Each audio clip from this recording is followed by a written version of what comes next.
I didn't scream. I didn't fight. I just folded my life into a black duffel bag and walked out. The words lingered, slicing through me like glass. No one wants you here. My sister said it first, her voice venomous, rehearsed. My parents echoed her without hesitation. I didn't even flinch. Not then. The cold of the hallway hit me before I realized my chest had tightened. I'd spent 24 years in that house, built on routines, birthday candles, whispered dreams. I thought I belonged. I thought they loved me. That morning, I realized it had all been a lie.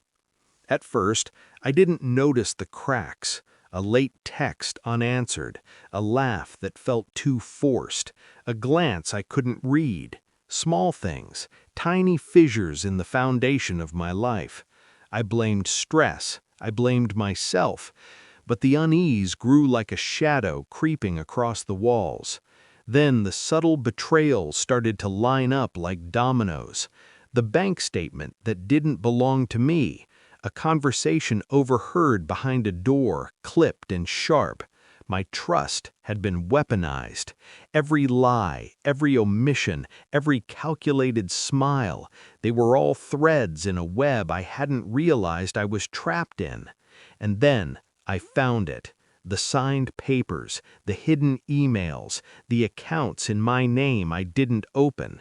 Every deceit, every manipulation, they weren't mistakes, they were deliberate.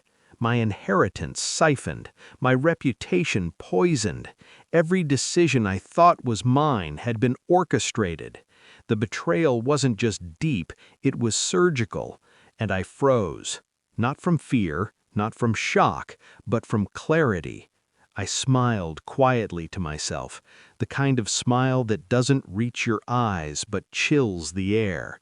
They had underestimated me, thought anger would make me rash, thought humiliation would break me. But I am not made of fragile things. I am methodical, I am patient, I am precise. For months I moved like a ghost. No one suspected. Every call recorded, every meeting shadowed, every email, every signature, every transaction logged. I learned their patterns, their weaknesses. I watched them expose themselves without touching a weapon, without raising my voice. My revenge would not be messy, it would be complete. When the day came, I didn't rush, I didn't shout. I walked into the room as if nothing had changed, carrying only a folder, light as air, but heavy with every truth they had hidden from me. My sister smirked. "You're back," she said. But the room felt smaller now. I felt larger. The power had shifted, silent but undeniable. "I've been busy," I said softly. My voice was calm, even, cold, gathering facts. I watched her face tighten as she flipped through the documents. My parents' eyes widened, their carefully rehearsed smiles faltering. Every lie, every misdeed, every betrayal was laid bare. It was cinematic in its simplicity, their empire of deception crumbling under the weight of proof. I didn't gloat, I didn't yell, I simply watched, and as the silence stretched, I saw panic take root.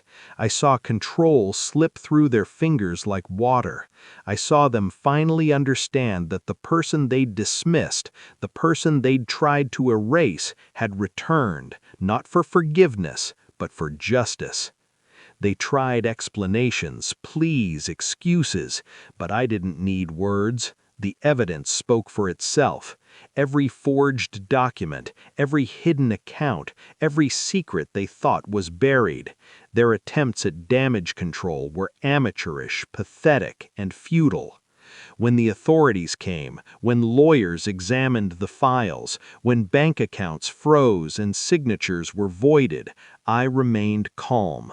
My hands were steady. My heart, though it beat fast, was quiet. I had won without raising a finger in anger, without becoming the person they thought I was. I had orchestrated a downfall so clean, so meticulous, that it left no room for doubt or retaliation. Later, alone in the quiet of my apartment, I stared at my reflection. For the first time in years, I felt unshakable, not because they were punished, but because I had reclaimed myself, because I had proven that silence, patience, and intellect were weapons sharper than rage. My phone buzzed. 39 missed calls, all from the people who had cast me aside, who had underestimated the quiet one. I didn't answer. Not yet. Not ever, perhaps. I poured myself a glass of water and watched the ice melt slowly. The room was calm. The storm had passed, and for the first time I realized I didn't need their approval. I didn't need their love. I didn't even need their acknowledgement. I was enough. I had always been enough, and they would remember, in every quiet moment of their guilty minds, the one they tried to break. I leaned back in the chair, cold, controlled, victorious, and I whispered, not to them, but to myself, "You should have wanted me here."